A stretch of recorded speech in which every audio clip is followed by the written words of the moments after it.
am I scratching? Why am I so itchy? Yes, I'm in the shower. No, I'm not naked. Don't worry. I have shorts on.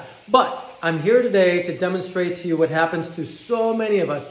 We get itchy after the shower. So what do? We turn to lotions. We turn to creams. We think some other soap is going to work. But the reality is, it's the water.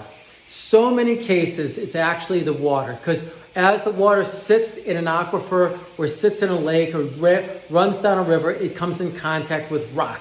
So as that water comes in contact with rock, it leaches the rock. It actually absorbs some of the rock. And then as we shower, it plugs the pores of our skin. So we scratch. And we think, oh, lotions will work. Or we think, oh my God, something else is going to do it. The reality is we need to get the rock out of the water. That's why water softeners are so important. If you need help with that, I'm Drew. Reach out to us. We look forward to serve you.